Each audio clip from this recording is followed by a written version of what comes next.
There's a phrase making the rounds lately. It's called therapy bro summer. And at first it might sound like a joke, like another internet trend. But behind it is something deeply real. It's about men, fathers, brothers, sons, athletes, leaders, finally giving themselves permission to step into a new kind of strength. For generations, men have been told the same story. Don't cry. Don't talk about it. Don't be weak. We've been taught that toughness means silence, that masculinity means carrying the weight alone. And while resilience is powerful, there's a cost to pretending we don't feel pain. And that cost is broken relationships, anger that explodes out of nowhere, addictions that numb what words never expressed. Therapy bro summer means courage looks different now. It means the strongest thing a man can do isn't hiding his emotions. It's facing them. It's looking in the mirror and saying, I deserve to heal. I deserve to grow. I deserve to live free from the weight I've been carrying. Therapy isn't weakness. Healing isn't weakness. Vulnerability isn't weakness. They're all acts of courage. They're proof that you care enough about yourself and the people who love you to stop passing your pain forward. Because pain that goes unspoken doesn't disappear, it leaks. It leaks into how you talk to your partner. It leaks into how patient you are with your kids. It leaks into how you lead, how you work, how you see yourself. But when you choose courage, when you choose to step into healing, journaling, breathwork, and conversations that scare you, you break the cycle. You take the weight that crushed you and you turn it into wisdom. You take the anger that controlled you and you turn it into compassion. You take the silence that isolated you and you turn it into connection. And this isn't just for men. It's for anyone who's ever been told they have to hold it together no matter what. Emotional courage is human courage, and it's contagious. When one person stands up and says, I'm ready to face what I've been running from, it gives others permission to do the same. Here's what it looks like in real life. It looks like having the hard conversation you've been avoiding. It looks like admitting to a friend, I'm struggling right now. It looks like calling the therapist or joining a group, even if you don't know what to say when you sit down. It looks like choosing growth over pride, freedom over fear. Imagine what would happen if more men lived this way. Imagine locker rooms where athletes could talk about not just the game, but about life. Imagine boardrooms where leaders weren't afraid to be honest about pressure. Imagine families where fathers could tell their sons, it's okay to feel, it's okay to talk, it's okay to heal. That's what Therapy Bro Summer is really about. Not a season or a hashtag, but a movement. A new standard for strength. A new identity for masculinity. One that says, yes, I'm strong. Yes, I can fight. Yes, I can protect. But I'm also brave enough to sit down with my emotions. Brave enough to ask for help. And brave enough to grow. Masculinity without emotional courage is a mask.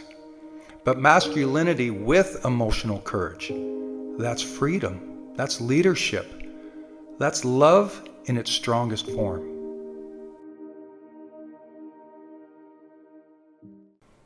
We've all heard the question, what's your purpose in life? And when we hear the question, very often we become overwhelmed or paralyzed because we think the world is expecting this one grand gesture. Well, let me tell you, that purpose doesn't have to be perfect, doesn't have to be overwhelming, and it doesn't have to last forever. What if purpose could be lighter? What if it's something that you do every single day? Not something that you're chasing for decades and not some grandiose gesture, but what I call purpose light. Purpose light is about finding meaning in the little things. It's about showing up every day for what's important to you and avoid the pressure of changing the world overnight. Think about it. Purpose can be as simple as encouraging someone who's having a rough day, creating something that brings you joy and sharing it with others, taking care of your body so you have more energy throughout the day, or being present with your kids instead of scrolling on your phone. These things may not sound big, but doing the little things consistently not only create a ripple effect in your world, but in the world of others. It's the smile you give, the help you offer, the moment you give kindness, all of it adds up. The problem is we've been sold the story that purpose has to be epic. Like you're building the next big business or saving millions of people. And if you're not doing either of those things, well, you're failing at life. And that's just not true. The people who inspire us the most, well, they live with small, consistent purpose. Like making coffee every morning for their partner, mentoring someone after school, writing thank you notes, planting gardens. You may not see these as epic, but the ripple effect is there and they make a difference in their lives. Here's the mindset shift. Most people think purpose is a destination, but I want you to think of it like a direction. What is one thing, if you were to ask yourself, that's going to make an impact not only in my life, but in somebody else's? It doesn't have to be perfect and you don't need a map, you just need the direction. Purpose light is powerful because it's flexible. It grows with you. See, one season you may have epic, big, grandiose goals, but in other seasons it might be just as simple as staying present for your loved ones. You're allowed to redefine your goals as you go. So here are the 3 simple steps to purpose light. First, spot the moments that matter. Look for the little things that bring you joy. Could be making art, helping a neighbor, or teaching someone something new. Secondly, make it part of your routine. Don't wait for a special occasion. Every day is an opportunity to impact not only your life, but somebody else's. And lastly, let go of the pressure. You don't need everyone's approval. You don't need a perfect plan. You just need to show up regularly. Purpose light doesn't mean you lack ambition. In fact, what it means is you found purpose in the day-to-day, the moment-to-moment. And when you live that way, something magical happens. Those little moments add up to a life you can be proud of. So maybe today, your purpose isn't to save the world. Maybe it's simply making one person's world a little brighter. And that's enough, because you're enough. And if you keep doing that day after day, you'll look back and realize that small purpose wasn't so small after all.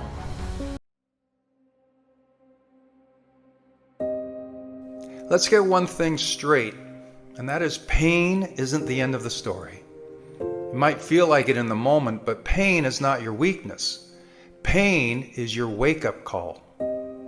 Every champion, every leader, every person who's ever done something extraordinary has had to face pain, be it emotional, physical, mental, or all of the above. Pain shows up uninvited. It knocks you down. It shakes your confidence and makes you question everything. But pain doesn't show up to destroy you. It shows up to shape you. You can't always control what hurts you, but you can control what you do with the pain. You can hide from it, complain about it, numb it, or you can use it. You can turn it into fuel.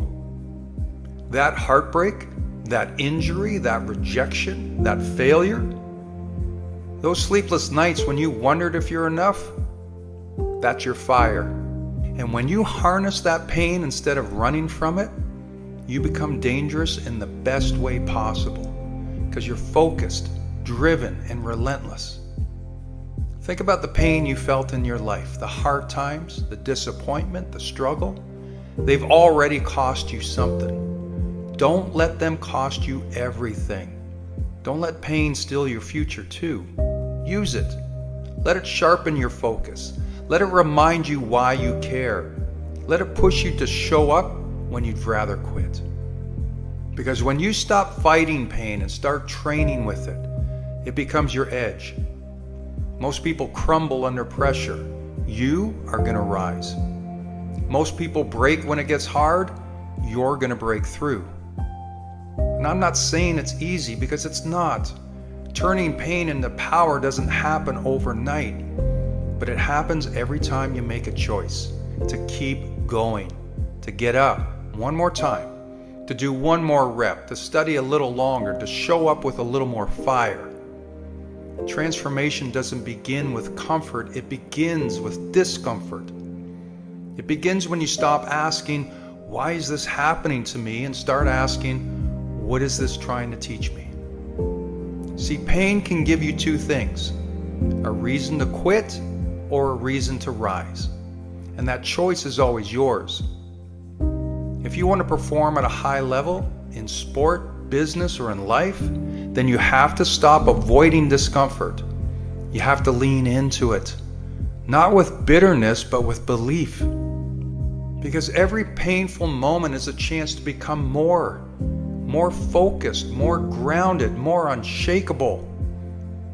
And if you're hurting right now, if you feel broken, if life has hit you hard, good. That means you've got fuel. You've got something real. Now use it. Turn your pain into power. Turn your setbacks into comebacks. Turn your scars into strength. This isn't about pretending it doesn't hurt. It's about refusing to let the pain be the final chapter. Because pain may write the opening line, but you get to write the rest.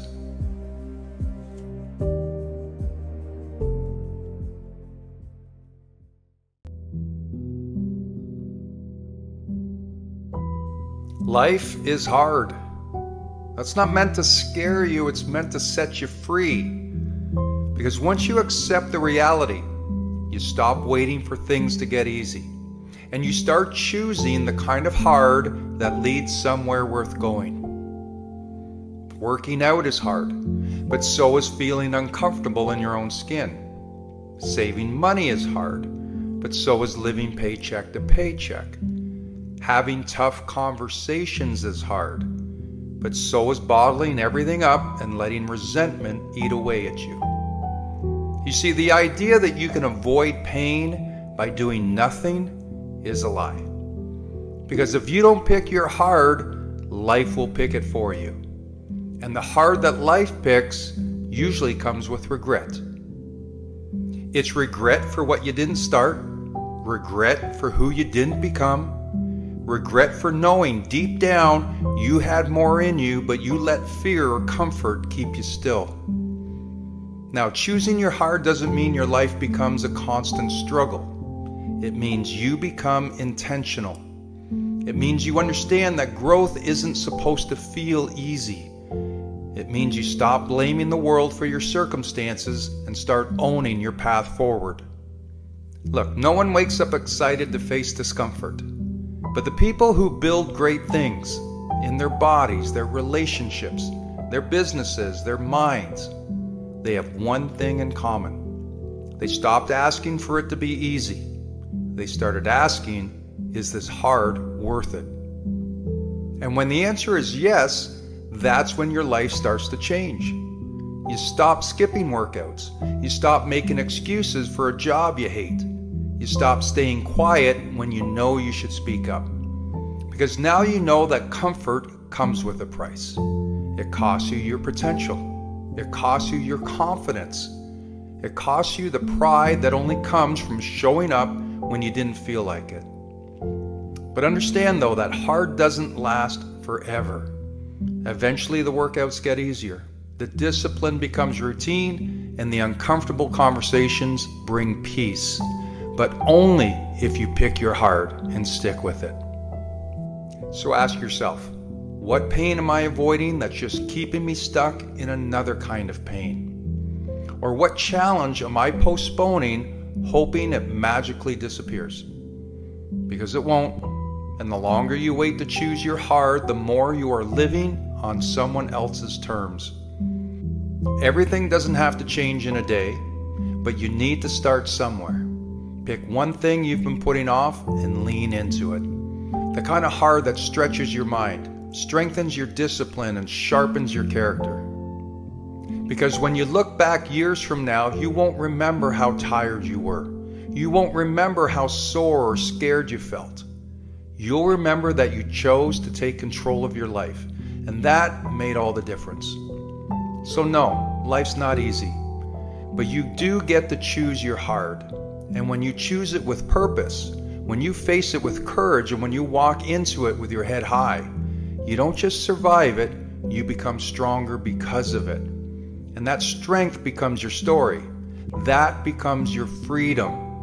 And that's worth every step.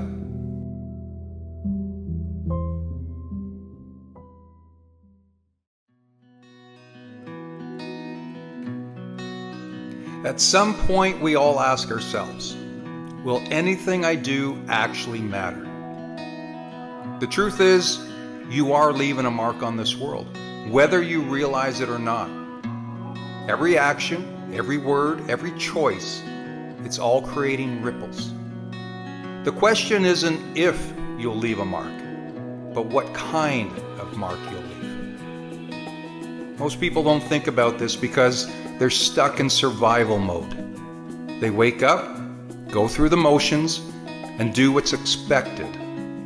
But existing is not the same as living. If you want to make an impact, you have to be intentional about it. You have to decide that you're going to leave this world better than you found it. So how do you do that? How do you make sure that when your time is up, something remains? Here's some options to think about. Number one, create something that outlives you. The most obvious way to leave a mark is to create something permanent.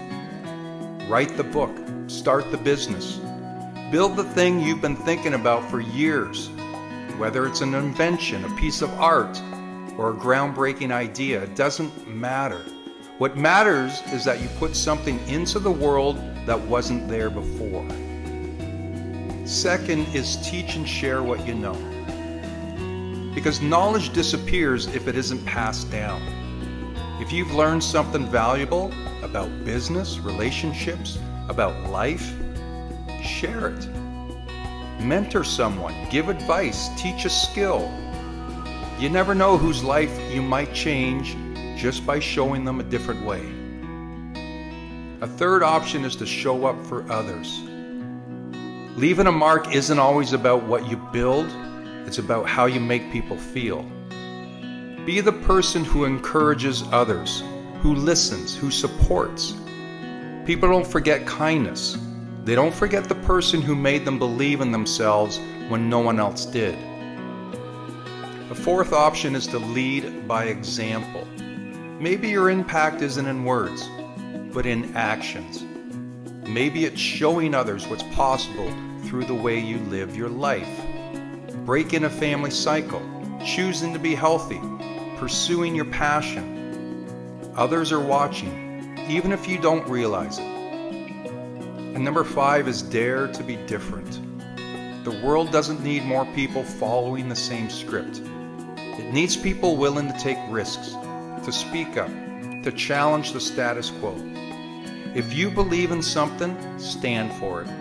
If you see a problem, fix it. If you have a vision, chase it. Most people play it safe, but the ones who leave a mark, they're the ones who refuse to blend in. At the end of the day, leaving a mark isn't about being famous. It's not about being remembered by millions. It's about making a difference in the places you can, in the lives of the people around you. It's about knowing that because you were here, something changed. So don't wait. Don't talk yourself out of it. Start today. Do the work. Make an impact and leave your mark.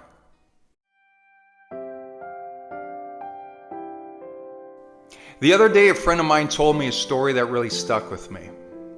See, he went for a drive. Nothing special, just a trip across town. He punched in his destination on the GPS. and as he started driving, something caught his eye. The final address was a street called Easy Street. Nice, he thought. That's where I've always wanted to be. But here's the thing about Easy Street. It isn't a straight line. As he followed the GPS, he started noticing the street names along the way. The first one, Failure Street. Now, Failure Street wasn't the prettiest.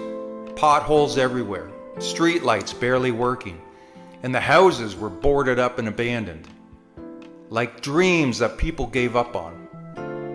Most drivers who turned down Failure Street did a quick U-turn. They took one look at it and said, nope, that's not for me. But my friend, he kept going. After a few turns, he found himself on Resistance Avenue. This street was a mess.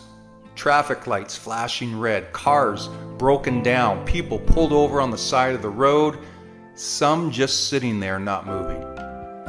It was the kind of place that made you question if you should even be driving at all. He watched as some people tried to fix the cars, while others just sat in them, staring at the dashboard, stuck. And then there were the ones who got out, slammed the door, walked away. They gave up right there on the spot. But my friend, he kept his hands on the wheel and pressed on. And next came Sacrifice Road. This one was long. No gas stations, no fast food joints, no rest stops, just miles and miles of empty road. And man, did it feel lonely. But this was the stretch where most people turned off, because this was where you had to keep driving even when you were running on empty. At this point, my friend started wondering, did I miss a turn? Is Easy Street even real? Doubt started creeping in, but he kept going. And then finally he saw it, the sign for Easy Street. But here's the part no one talks about. Easy Street sits on top of a hill. You don't just drive onto it, you climb it. And that climb, it's torture on your engine. But my friend, he hit the gas. He pushed through every struggle, every moment of doubt, every street that tried to stop him. And when he finally rolled onto Easy Street, he looked around. It was exactly how he pictured it. Smooth roads, beautiful homes, the kind of place where people smiled because they made it. But you know what he realized? Every single person who lived on Easy Street had the same story. They all came the same way. They all drove through Failure Street, pushed past Resistance Avenue, survived Sacrifice Road, and climbed that last hill. Because there's no shortcut. You don't get to skip the hard streets. You don't get to take a back road. If you want to get to Easy Street, you have to earn it. So next time life feels tough, next time you feel like quitting, remember, you're just on one of those streets. And the only way to lose is to stop driving.